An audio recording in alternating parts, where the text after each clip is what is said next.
وإذا سمعوا ما أنزل إلى الرسول ترى أعينهم تفيض من الدمع مما عرفوا من الحق يقولون ربنا آمنا فاكتبنا مع الشاهدين وما لنا لا نؤمن بالله وما جاءنا من الحق ونطمع أن يدخلنا ربنا مع القوم الصالحين فأثابهم الله بما قالوا جنات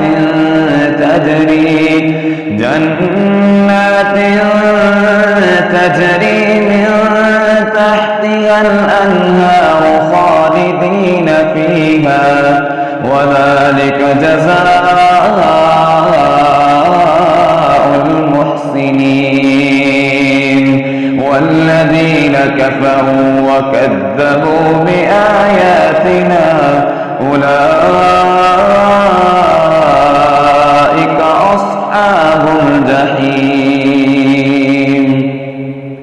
يا أيها الذين آمنوا لا تحرموا طيبات ما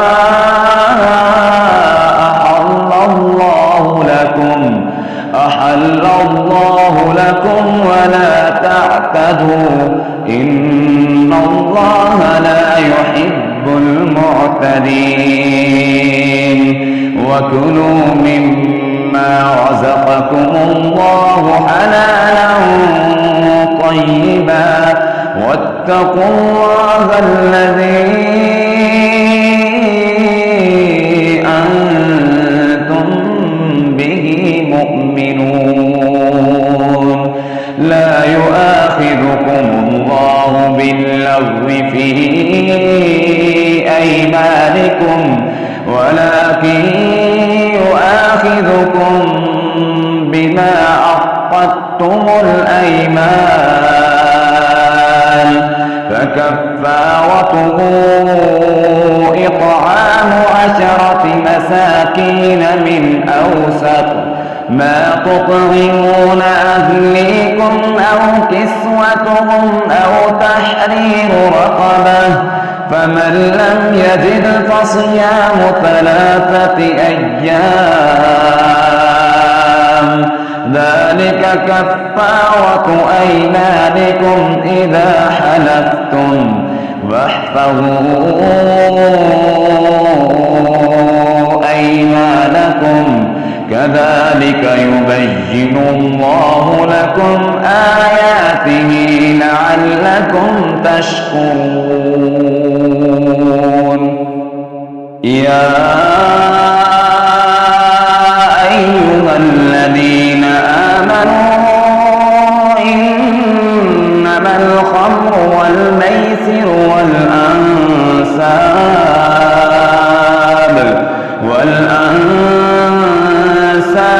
والأزلام رجس من عمل الشيطان فاجتنبوه لعلكم تفلحون إنما يريد الشيطان أن يوقع بينكم العداوة والبغضاء في الخمر والميسر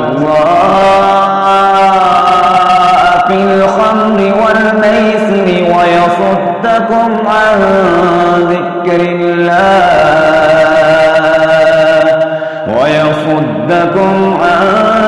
ذكر الله وعن الصلاة فهل أنتم منتهون وأطيعوا الله وأطيعوا الرسول واحذروا فإن توليتم فاعلموا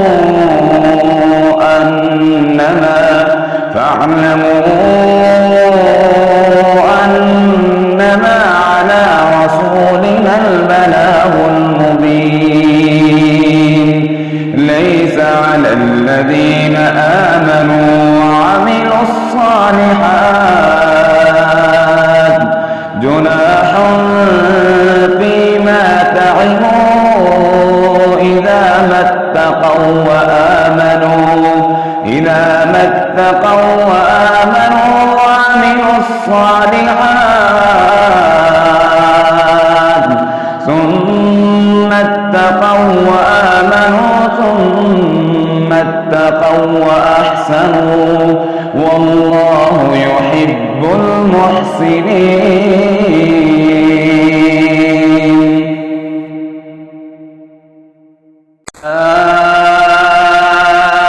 أيها الذين آمنوا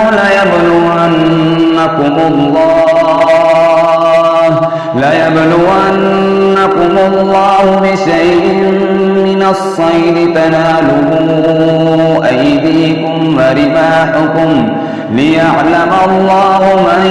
يخافه بالغيب فمن اعتدى بعد ذلك فله عذاب أليم.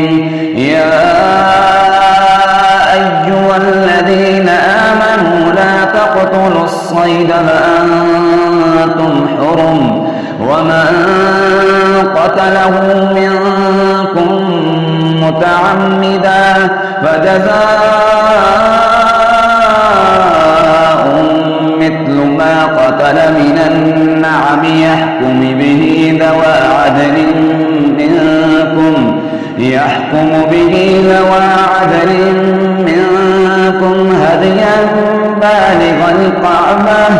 هديا بالغ الكعبة أو كفارة طعام مساكين أو عدل ذلك صياما ليذوق وبال أمره عفى الله عما سلف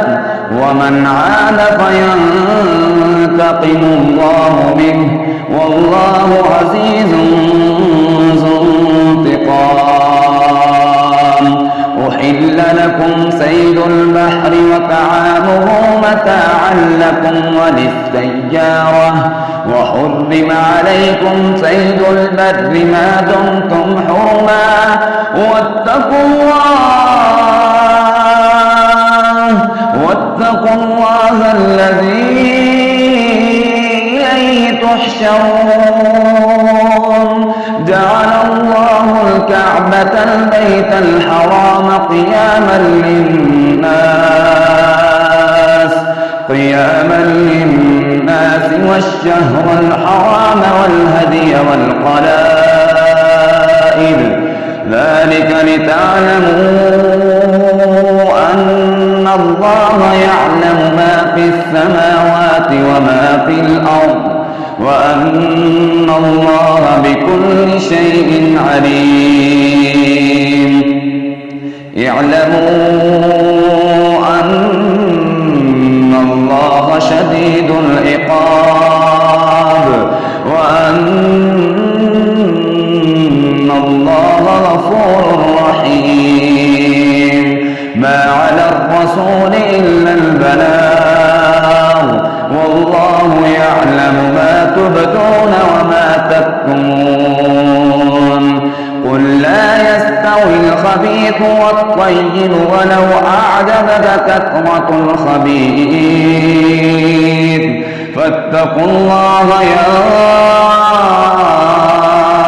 أولي الألباب لعلكم تفلحون.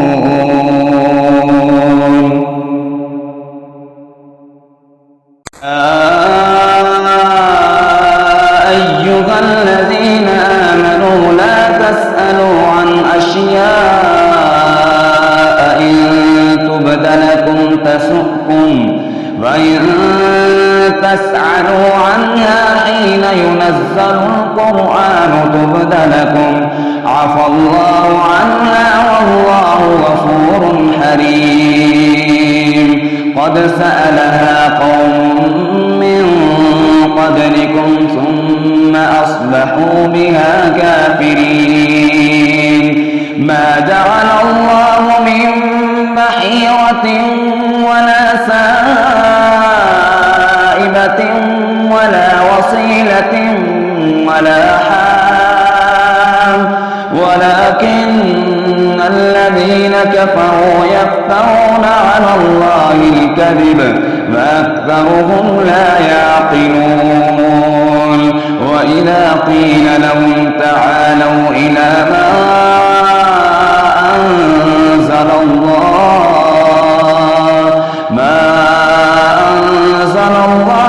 وإلى الرسول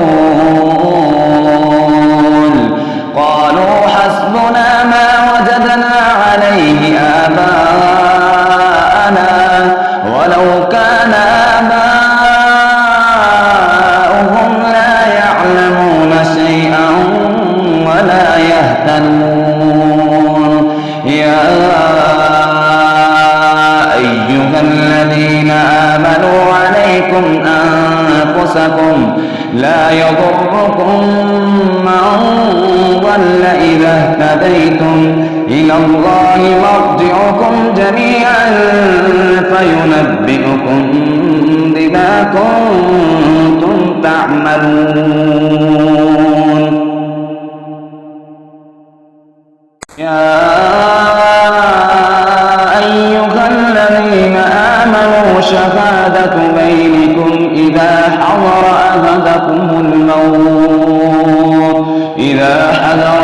أحدكم الموت حين الوصية اثنان ذوى عدل منكم أو آخران من غيركم إن أنتم ضربتم في الأرض فأصابتكم مصيبة الموت تحبسونهما من بعد الصلاة فيقسمان بالله إن ارتبتم لا نشتري به ثمنا ولو كان ذا قربى ولا نكتم شهادة الله إنا إذا لمن الآثمين فإن عثر على أنهما استحقا إثما فآخران يقومان مقامهما من الذين استحق عليهم الأوليان فيقسمان بالله لشهادتنا أحق من شهادتهما وما اعتدينا إنا إذا لمن الظالمين ذلك أدنى أن يأتوا بالشهادة على وجهها أو يخافوا أن ترد أيمان بعد أيمانهم واتقوا الله واسمعوا والله لا يهدي القوم الفاسقين يوم يجمع الله الرسل فيقول ماذا أجبتم قالوا لا علم لنا إنك أنت علام الغيوب إذ قال الله يا عيسى ابن مريم اذكر نعمتي عليك وعلى والدتك إذ أيدتك بروح القدس تكلم الناس في المهد وكهلا وإذ علمتك الكتاب والحكمة والتوراة والإنجيل وإذ تخلق من الطين كهيئة الطير بإذني فتنفخ فيها فتكون طيرا بإذني وتبرئ الأكمه والأبرص بإذني وإذ تخرج الموتى بإذني وإذ كففت بني إسرائيل عنك إذ جئتهم بالبينات فقال الذين كفروا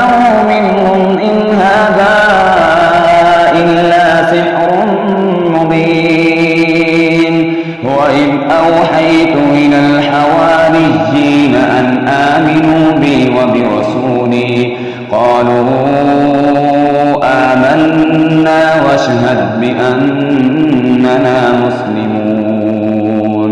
إذ قال الحواريون يا عيسى ابن مريم هل يستطيع ربك أن ينزل علينا مائدة من السماء؟ قال اتقوا الله إن كنتم مؤمنين. قالوا نريد أن نأكل منها وتطمئن قلوبنا ونعلم أن قد صدقتنا ونكون عليها من الشاهدين. قال عيسى ابن مريم اللهم ربنا أنزل علينا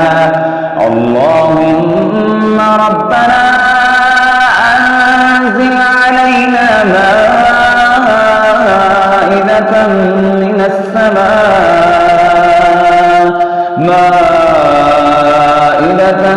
من السماء تكون لنا عيدا لأولنا وآخرنا وآية منك وارزقنا وأنت خير الرازقين. قال الله إني منزلها عليكم فمن يكفر بعد منكم فإني أعذبه عذابا لا أعذبه أحدا من العالمين. وإذ قال الله يا عيسى ابن مريم أأنت قلت للناس اتخذوني وأمي إلهين من دون الله. قال سبحانك ما يكون لي أن أقول ما ليس لي بحق إن كنت قلته فقد علمته تعلم ما في نفسي ولا أعلم ما في نفسك إنك أنت علام الغيوب. ما قلت لهم إلا ما أمرتني به أن اعبدوا الله ربي وربكم وكنت عليهم شهيدا ما دمت فيهم فلما توفيتني كنت أنت الرقيب عليهم وأنت على كل شيء شهيد. إن تعذبهم فإنهم عبادك وإن تغفر لهم فإنك أنت العزيز الحكيم. قال الله هذا يوم ينفع الصادقين بصدقهم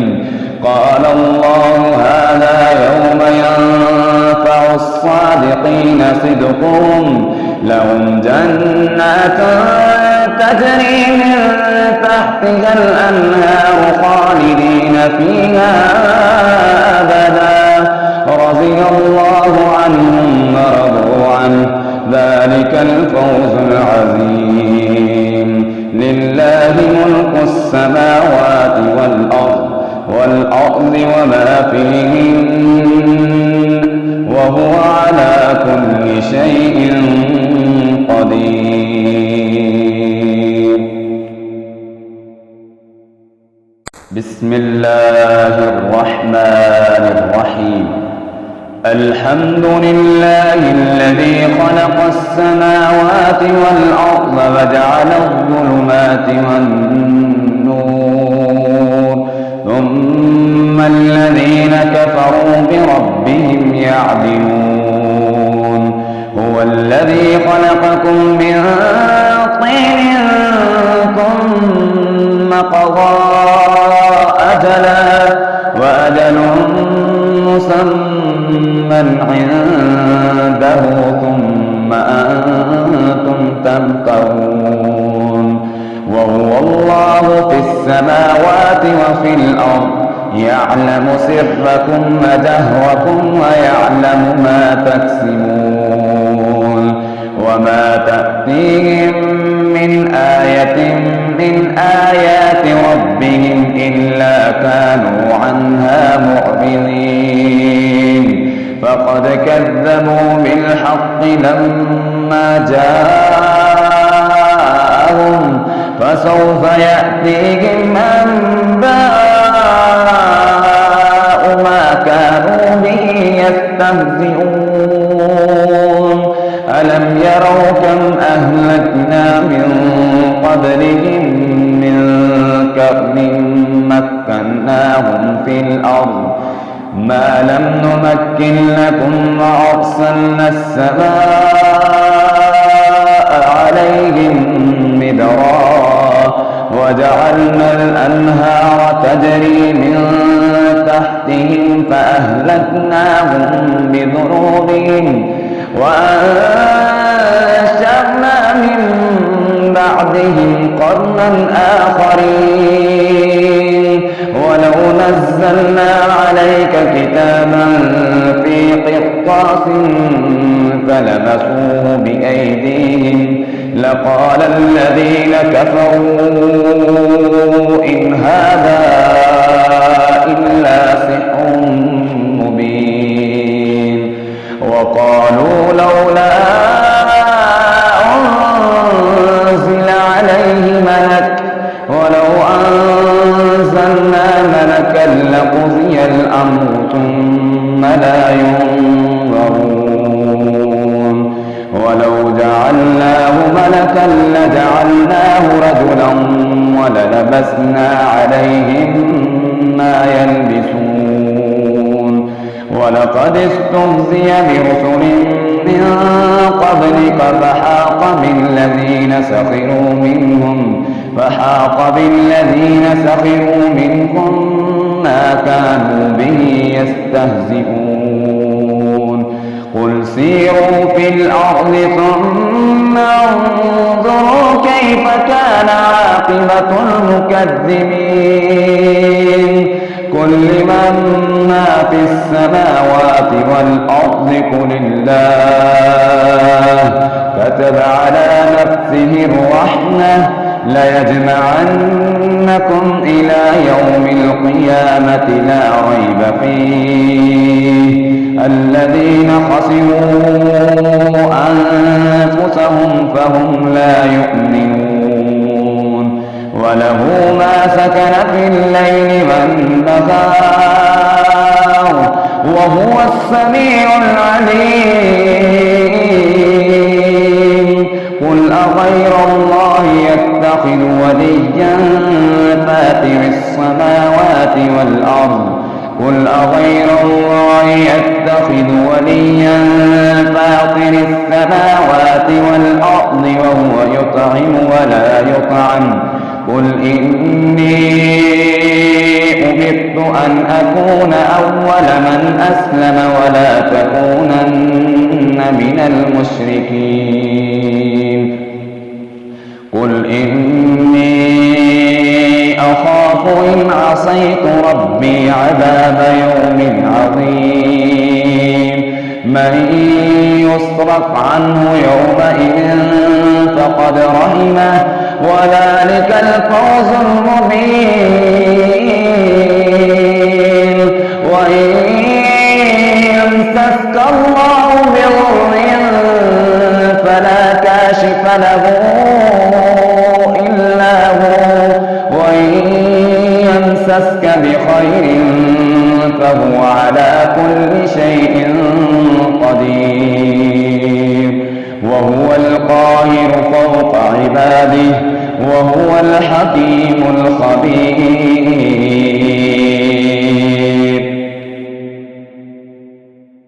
أي شيء أكبر شهادة قل الله شهيد بيني وبينكم وأوحي إلي هذا القرآن لأنذركم به ومن بلغ أئنكم لتشهدون أن مع الله آلهة أخرى قل لا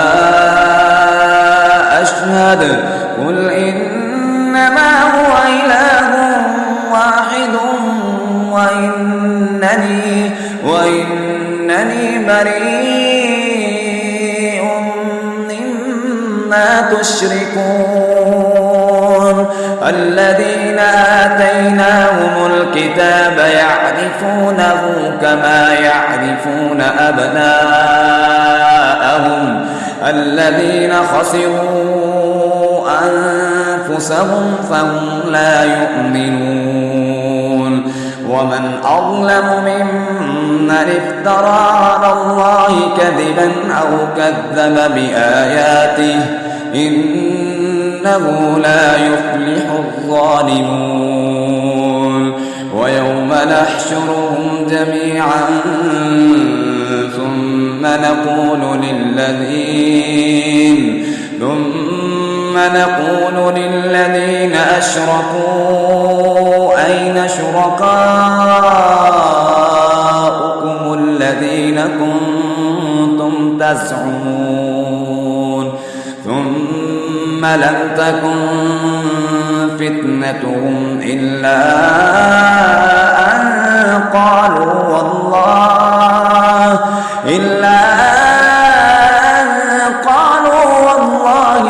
ربنا ما كنا مشركين انظر كيف كذبوا على أنفسهم وضل عنهم ما كانوا يفترون ومنهم من يستمع إليك وجعلنا على قلوبهم أكنة أن يفقهوه وفي آذانهم وقرا وإن يروا كل آية لا يؤمنوا بها حتى إذا جاءوك يجادلونك يقول الذين كفروا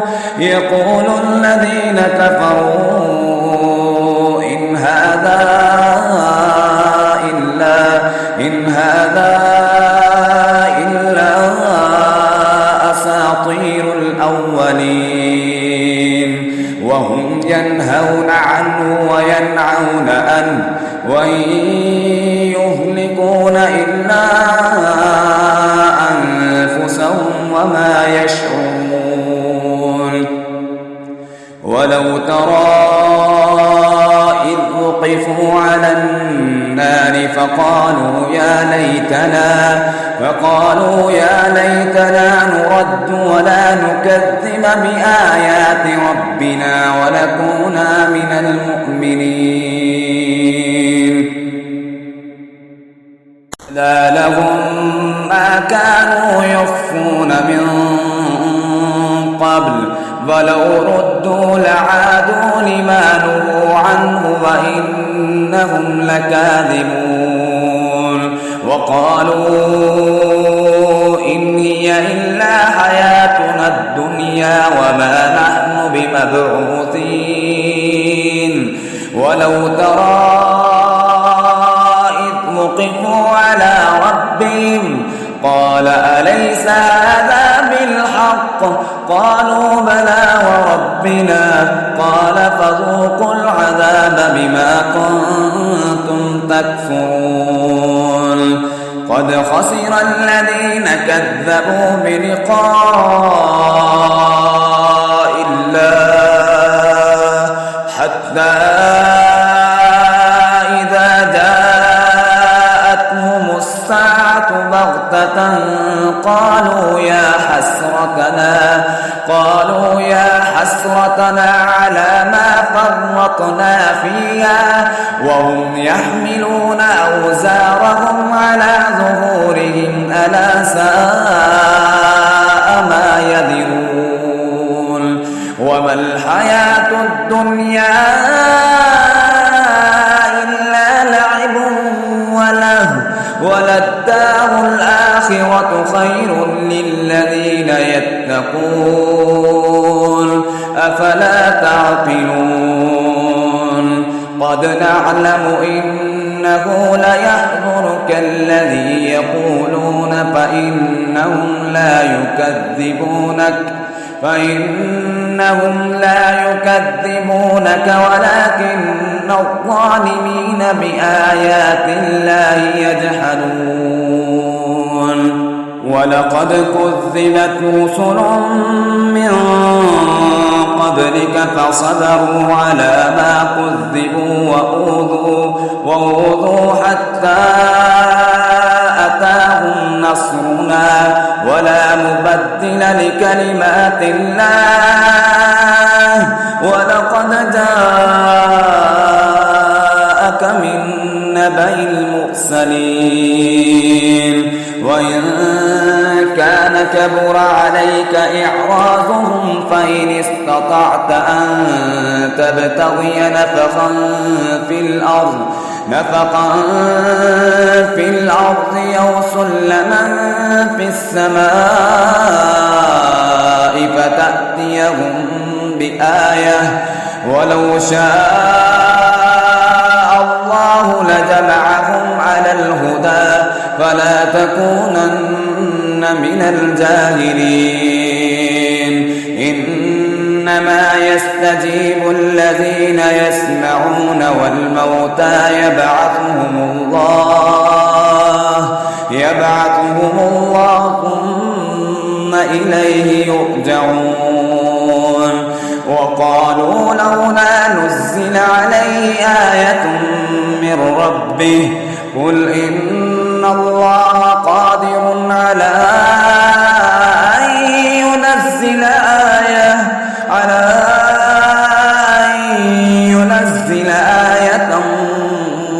ولكن أكثرهم لا يعلمون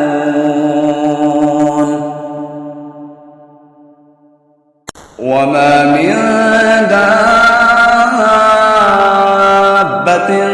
في الأرض ولا طائر يطير بجناحيه إلا أمثالكم ما فرطنا في الكتاب من شيء ثم إلى ربهم يحشرون والذين كذبوا بآياتنا صم وبكم في الظلمات من يشاء الله يضلله ومن يشاء يجعله على صراط مستقيم قل أرأيتكم إن أتاكم عذاب الله أو أتتكم الساعة أغير الله تدعون إن كنتم صادقين بل إياه تدعون فيكشف ما تدعون إليه إن شاء وتنسون ما تشركون ولقد أرسلنا إلى أمم من قبلك فأخذناهم بالبأساء والضراء لعلهم يتضرعون فلولا إذ جاءهم بأسنا تضرعوا ولكن قست قلوبهم وزين لهم الشيطان ما كانوا يعملون فلما نسوا ما ذكروا به فتحنا عليهم أبواب كل شيء حتى إذا فرحوا بما أوتوا أخذناهم بغتة فإذا هم مبلسون فقطع دابر القوم الذين ظلموا والحمد لله رب العالمين. قل أرأيتم إن أخذ الله سمعكم وأبصاركم وختم على قلوبكم من إله غير الله يأتيكم به؟ انظر كيف نصرف الآيات ثم هم يصدفون. قل أرأيتكم إن أتاكم عذاب الله بغتة أو جهرة هل يهلك إلا القوم الظالمون؟ وما نرسل المرسلين إلا مبشرين ومنذرين فمن آمن وأصلح فلا خوف عليهم ولا هم يحزنون. والذين كذبوا بآياتنا يمسهم العذاب بما كانوا يفسقون. قل لا أقول لكم عندي خزائن الله ولا أعلم الغيب ولا أقول لكم إني ملك إن أتبع إلا ما يوحى إلي. قل هل يستوي الأعمى والبصير أفلا تتفكرون. ولا تطرد الذين يدعون ربهم بالغداة والعشي يريدون وجهه ما عليك من حسابهم من شيء وما من حسابك عليهم من شيء فتطردهم فتكون من الظالمين. وكذلك فتنا بعضهم ببعض ليقولوا أهؤلاء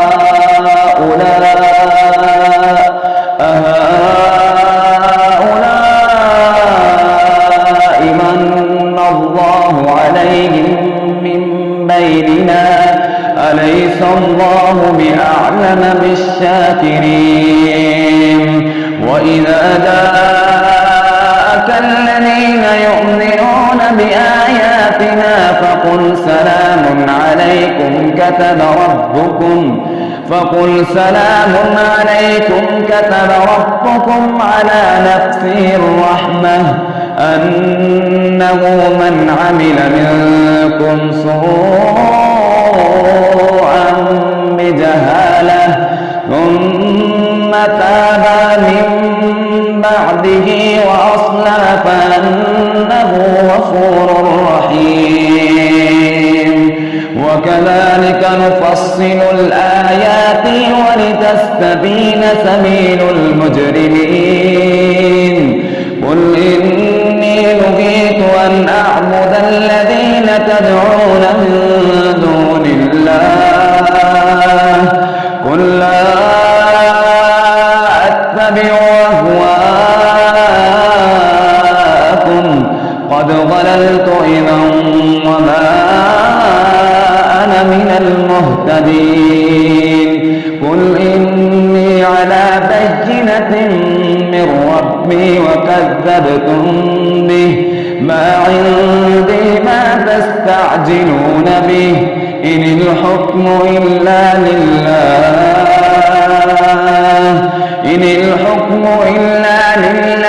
يقص الحق وهو خير الفاصلين. قل لو أن عندي ما تستعجلون به لقضي الأمر بيني وبينكم والله أعلم بالظالمين. وعنده مفاتح الغيب لا يعلمها وعنده مفاتح الغيب لا يعلمها إلا هو ويعلم ما في البر والبحر وما تسقط من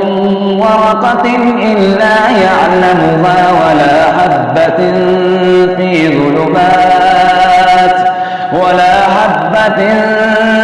ظلمات الأرض ولا رطب ولا يابس إلا في كتاب مبين وهو الذي يتوفاكم بالليل ويعلم ما جرحتم بالنهار ثم يبعثكم فيه ليقضى أجل مسمى ثم إليه مرجعكم ثم ينبئكم بما كنتم تعملون وهو القاهر فوق عباده ويرسل عليكم حفظه حتى إذا جاء أحدكم الموت توفته رسلنا وهم لا يفرطون ثم ردوا إلى الله مولاهم الحق ألا له الحكم وهو أسرع الحاسبين قل من ينجيكم من ظلمات البر والبحر تدعونه تضرعا وخفية لئن أنجانا من هذه لنكونن من الشاكرين قل الله ينجيكم منها ومن كل كرب ثم أنتم تشركون قل هو القادر على أن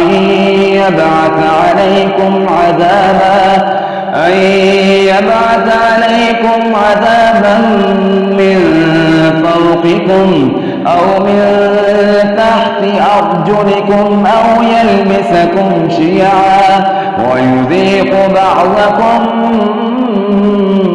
بأس بعض انظر كيف نصرف الآيات لعلهم يفقهون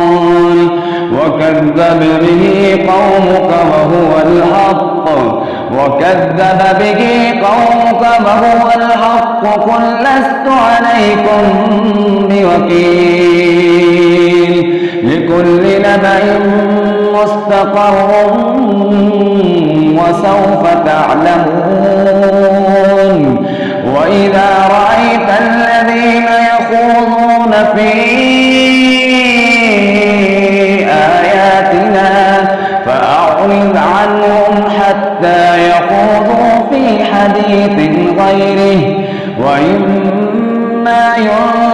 ينسينك الشيطان فلا تقعد بعد الذكرى مع القوم الظالمين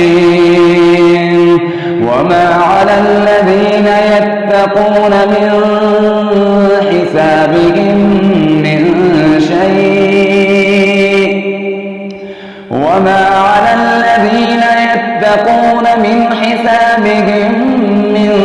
شيء ولكن ذكرى لعلهم يتقون وذر الذين اتخذوا دينهم لعبا ولهوا وغرتهم الحياة الدنيا وذكر به أن تبسل نفس بما كسبت ليس لها من دون الله ولي ولا شفيع وإن تعدل كل عدل لا يؤخذ منها أولئك الذين أبسلوا بما كسبوا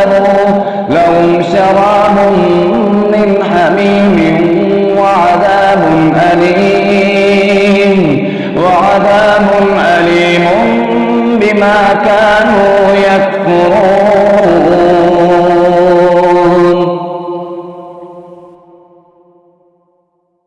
قل أندعو من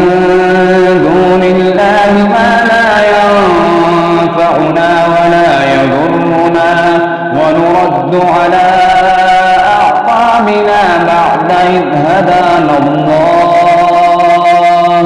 كالذي استهوته الشياطين في الأرض حيران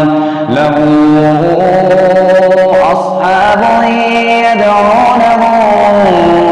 إلى الهدى ائتنا قل إن هدى الله هو الهدى وأمرنا لنسلم لرب العالمين وأن أقيموا الصلاة واتقوه وهو الذي إليه تحشرون وهو الذي خلق السماوات والأرض بالحق ويوم يقول له كن فيكون قوله الحق وله الملك يوم ينفخ في الصور عالم الغيب والشهادة وهو الحكيم الخبير وإذ قال إبراهيم لأبيه آذر أتتخذ أصناما آلهة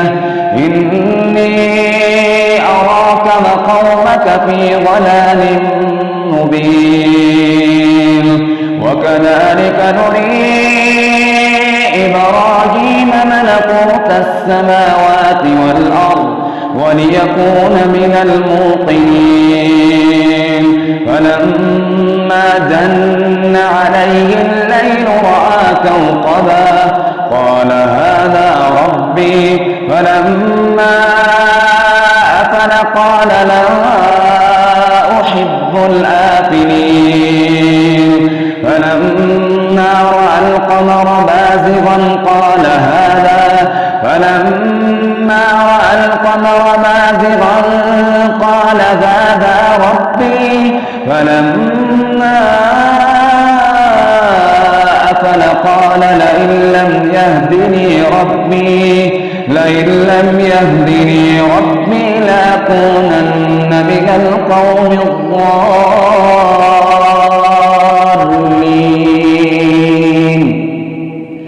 فلما رأى الشمس بازغة قال هذا ربي هذا أكبر فلما أفلت قال يا قوم إني بريء مما تشركون إني وجهت وجهي للذي فطر السماوات والأرض حنيفا وما أنا من المشركين وحاجه قومه قال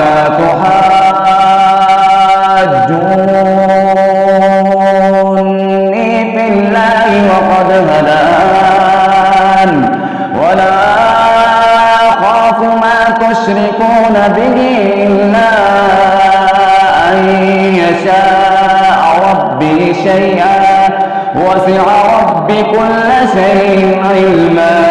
أفلا تتذكرون وكيف أخاف ما أشركتم فلا تخافون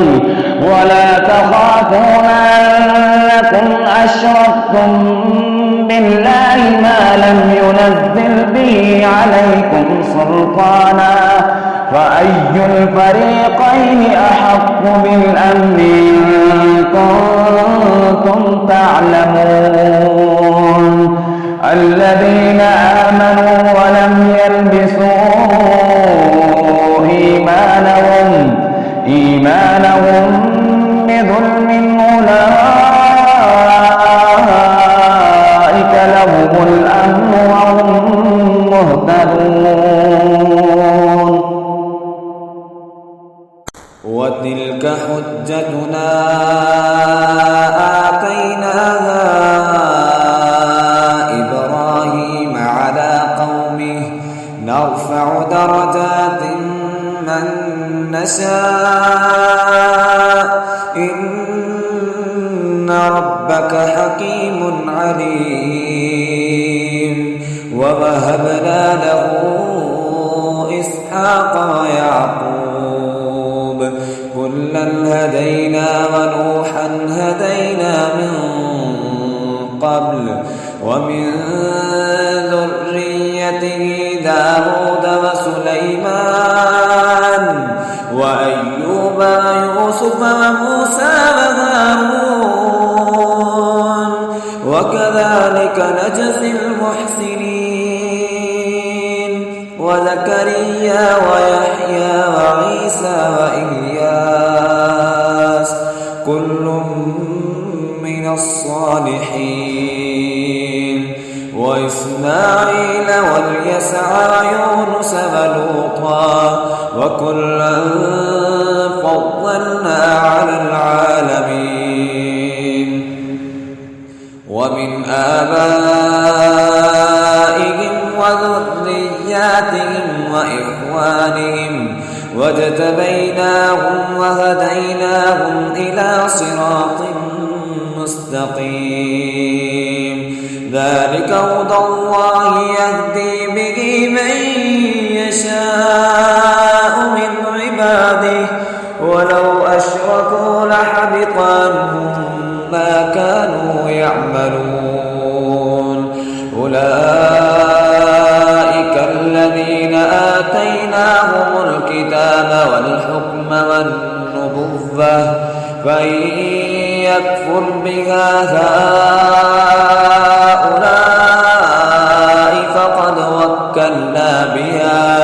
فقد وكلنا بها قوما ليسوا بها بكافرين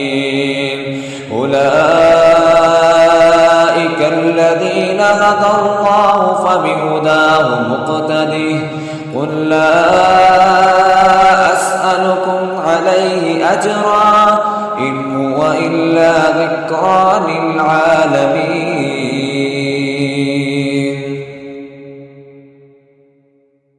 وما قدر الله حق قدره إذ قالوا ما أنزل الله على بشر من شيء قل من أنزل الكتاب الذي جاء به موسى نورا وهدى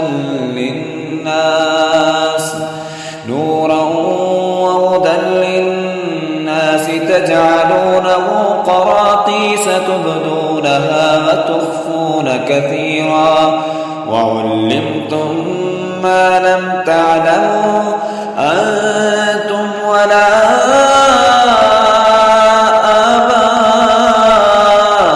آباؤكم قل الله ثم ذرهم في خوضهم يلعبون وهذا كتاب أنزلناه مبارك مصدق الذي بين يديه ولتنذر أم القرى ومن حولها والذين يؤمنون بالآخرة يؤمنون به وهم على صلاتهم يحافظون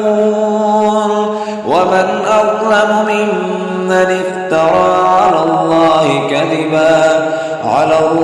كذبا أو قال أوحي إلي ولم يوحى إليه شيء ومن قال سأنزل مثل ما أنزل الله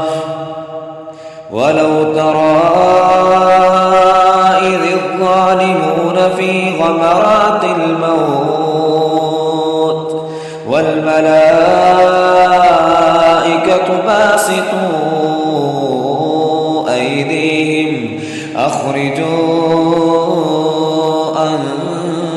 أنفسكم اليوم تجزون عذاب الهون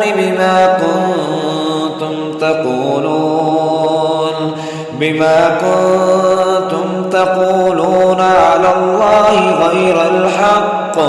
وكنتم عن آياته تستكبرون ولقد جئتمونا فرادا كما خلقناكم أول مرة وتركتم ما خولناكم وراء ظهوركم وما نرى معكم شفعاءكم الذين زعمتم أنهم فيكم شركاء لقد تقطع بينكم وضل عنكم ما كنتم تزعمون إن الله فالق الحب والنوى يخرج الحي من الميت ومخرج الميت من الحي ذلكم الله فأنى تؤفكون فالق الإصباح وجعل الليل سكنا والشمس والقمر حسبانا ذلك تقدير العزيز العليم وهو الذي جعل لكم النجوم لتهتدوا بها في ظلمات البر والبحر قد فصلنا الآيات لقوم يعلمون وهو الذي أنشأكم من نفس واحدة فمستقر ومستودع قد فصلنا الآيات لقوم يفقهون وهو الذي أنزل من السماء ماء فأخرجنا به نبات كل شيء فأخرجنا منه خضرا نخرج منه حبا متراكبا ومن النخل من طلعها قنوان دانية وجنات من أعناب والزيتون